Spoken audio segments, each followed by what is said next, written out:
नमस्कार दोस्तों, मैं डॉक्टर सोनम आप सभी का स्वागत करती हूँ मेरे इस यूट्यूब चैनल पर।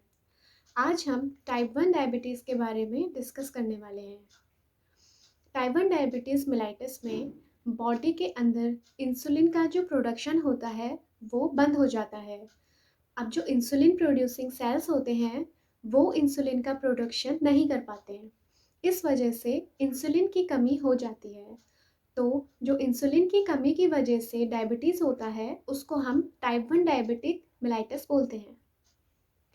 टाइप 1 डायबिटीज़ ये ऑटो इम्यून डिज़ीज़ है। अब ऑटो इम्यून डिज़ीज़ क्या? तो ऑटो इम्यून डिज़ीज़ ये बॉडी की ऐसी कंडीशन है जिसमें बॉडी की हेल्प करने वाली इम्यून सिस्टम ही मिस्टेकली बॉडी के अगेंस्ट काम करती है और हेल्दी टिश्यू को भी डैमेज कर देती है। तो इस वजह से बॉडी को वेरियस डिजीज़ेस को फेस करना पड़ता है, जिससे ऑटो इम्यून डिजीज़ कहा जाता है। जनरली टाइप 1 डायबिटीज़ ये चिल्ड्रन और यंग पीपल में डायग्नोस्ड होता है, तो इस वजह से इसको जुवेनाइल डायबिटीज़ भी कहा जाता है। ये जो डिज़ीज़ है टाइप 1 डायबिटिक मेलाइटस, वो इंसुलिन के ऊपर डिपेंडेंट होती है, क्योंकि इंसुलिन का प्रोडक्शन बंद हो जाता है। इस वजह से ग्लूकोज़ का लेवल बढ़ जाता है।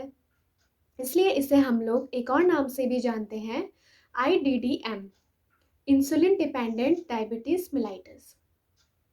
There are more than 80 different autoimmune diseases exist और उनमें से आज हम टाइप 1 डायबिटीज मेलाइटस को डिस्कस करेंगे। इस वीडियो में हम टाइप 1 डायबिटीज़ के causes, symptoms, treatment, diagnosis and complications, इन सारे पॉइंट्स को वन बाय वन डिस्कस करेंगे। ये डिज़ीज़ समझने के लिए इस डिज़ीज़ से रिलेटेड पैंक्रियास का स्ट्रक्चरल फंक्शन हम पहले जान लेते हैं। पैंक्रियास के पास बीटा सेल्स होते हैं और ये बीटा सेल्स इंसुलिन प्रोड्यूस करते हैं, जो कि हार्मोन है। Insulin is a hormone produced by beta cells. ये insulin blood glucose level maintain रखता है। अब सवाल ये है कि इंसुलिन ये काम कैसे करता है। इंसुलिन लीवर, मसल्स और फैट सेल को सिग्नल भेजता है कि ब्लड में से ग्लूकोज आपको लेना है और उसका कन्वर्जन एनर्जी में कर देना है। फिर से सुनिए, insulin helps to control blood glucose level by signalling the liver, muscle and fat cells to take in glucose from the blood. Insulin की हेल्प से सेल्स ग्लूकोज लेते हैं और उससे एनर्जी प्रोड्यूस करते हैं। Insulin therefore helps cells to take in glucose to be used for the production of energy। और अगर बॉडी के पास सफिशिएंट एनर्जी है तो उस टाइम भी इंसुलिन लीवर को सिग्नल भेजते हैं to take up glucose and store it as glycogen. तो जब भी बॉडी के पास इनफ एनर्जी है तो उस टाइम भी इंसुलिन ने लीवर को सिग्नल भेज दिया। किसके लिए भेज दिया? कि आपका जो ग्लूकोज है वो अभी स्टोर करके रखना है in the form of glycogen. तो ये सारे इंसुलिन के फंक्शंस हैं। तो यहाँ तक हमने जान लिया है पैंक्रियास का स्ट्रक्चर और इंसुलिन के फंक्शंस। अब हम देखेंगे कि टाइप 1 डायबिटीज़ क्या होता है। Type 1 diabetes is a condition in which immune system destroys insulin producing beta cells in the pancreas। मतलब जब इम्यून सिस्टम पैंक्रियास के बीटा सेल्स को डैमेज करते हैं जो कि इंसुलिन प्रोड्यूस करती है, तब बॉडी में इंसुलिन प्रोडक्शन ही स्टॉप हो जाएगा और उस टाइम टाइप 1 डायबिटीज़ हो जाएगी। इस डायग्राम में देखिए, ये है नॉर्मल सेल का स्ट्रक्चर। अब ये है ब्लड। अब इस ब्लड में ग्लूकोज भी है और इंसुलिन भी है।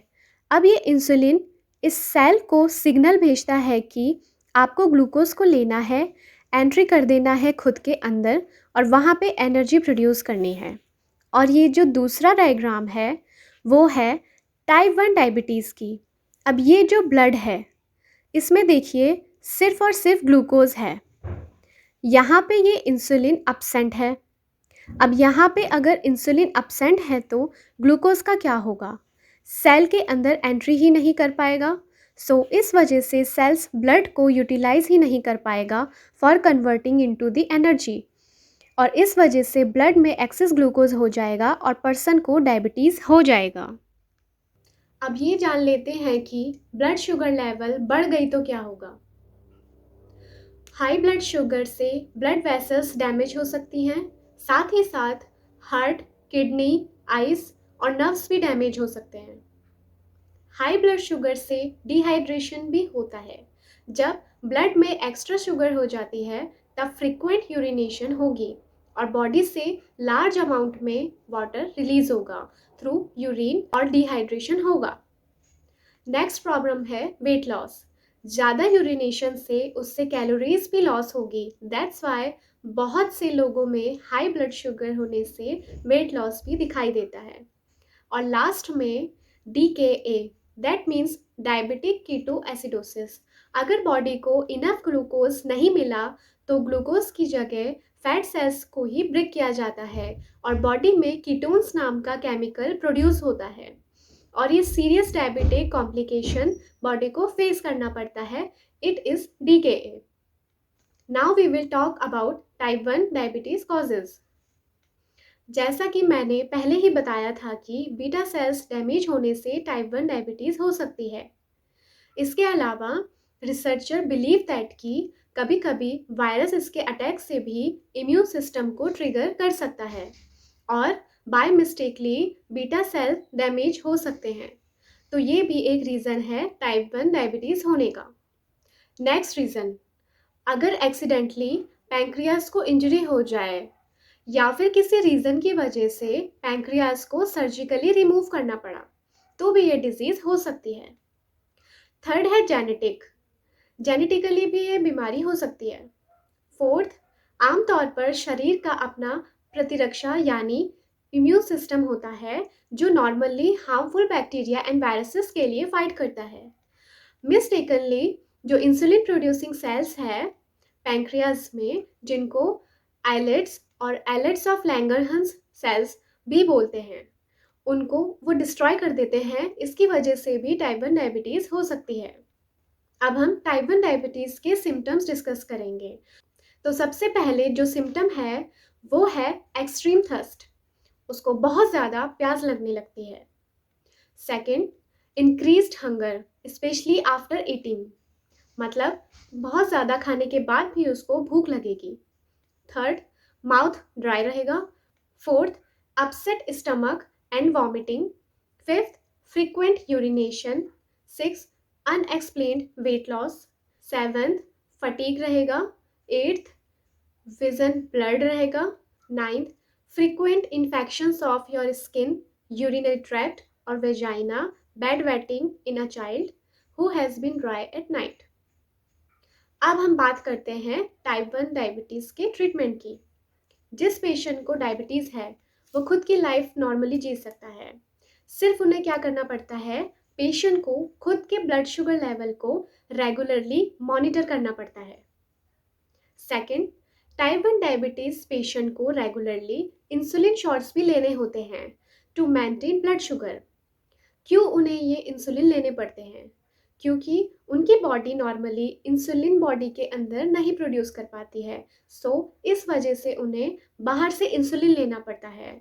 इसके साथ ही साथ उन्हें healthy nutrition, healthy diet follow करना होता है। तो हमारा थर्ड पॉइंट ये है कि उनको हेल्दी न्यूट्रिशन और हेल्दी डाइट लेना होता है। फोर्थ, रेगुलरली एक्सरसाइज करनी होती है डेली बेसिस पे। अब हम इसका डायग्नोसिस देखेंगे। अगर किसी के सिम्टम्स देख के डॉक्टर को लगता है कि पेशेंट को डायबिटीज़ हो सकती है तो उस टाइम डॉक्टर पेशेंट को ब्लड शुगर टेस्ट करने को बोल सकते हैं। और क्लियर आइडिया के लिए डॉक्टर कभी कभी यूरिन टेस्ट भी रिकमेंड कर सकते हैं। और फाइनली कंफर्मेशन के लिए HbA1c test, that means glycosylated test भी आप लोगों को करवाना हो सकता है। इससे क्या होगा, जो एवरेज ब्लड शुगर लेवल है वो पता चल जाती है। तो ये सब टेस्ट है जो डायबिटीज़ को डायग्नोस कर सकती हैं। और लास्टली हम यहाँ पे देखेंगे टाइप 1 डायबिटीज़ में क्या क्या कॉम्प्लिकेशंस हो सकते हैं। अगर कोई टाइप 1 डायबिटीज़ पेशेंट ने खुद के ब्लड शुगर लेवल को इग्नोर किया तो कई प्रॉब्लम उसे फेस करने पड़ सकते हैं और हेल्थ रिलेटेड कॉम्प्लिकेशंस भी उनकी बढ़ जाएगी। जैसे कि पहला है कार्डियोवास्कुलर डिजीज़। डायबिटीज़ में बहुत ज़्यादा रिस्क होता है ब्लड क्लॉटिंग और हाई ब्लड प्रेशर का। Second, skin problems. Diabetic patient को बैक्टीरियल और फंगल इन्फेक्शन होने के चांसेस ज़्यादा रहते हैं। थर्ड, उन्हें गम डिजीज़ को भी फेस करना पड़ सकता है। फोर्थ, जो प्रेग्नेंट वुमेन डायबिटिक है उन्हें हाई रिस्क होती है अर्ली डिलीवरी की या फिर बर्थ डिफेक्ट भी हो सकता है। नेक्स्ट है retinopathy. This is a I problem. जिस पेशेंट में type 1 diabetes more than 15 years से है उन्हें ये प्रॉब्लम हो सकती है। उसके बाद है poor blood flow, kidney damage and nerve damage. तो ये सारी कॉम्प्लिकेशंस टाइप 1 डायबिटीज़ में हो सकते हैं अगर उन्होंने ब्लड की जो शुगर लेवल है वो अगर मेंटेन ना रखी तो, और आगे जाके ये प्रॉब्लम बढ़ भी सकती है। तो ये थी हमारी आज की वीडियो टाइप 1 डायबिटीज़ के ऊपर। और अगर आप लोगों को मेरी वीडियो पसंद आई हो तो please like, share and subscribe ज़रूर करिएगा। Thank you.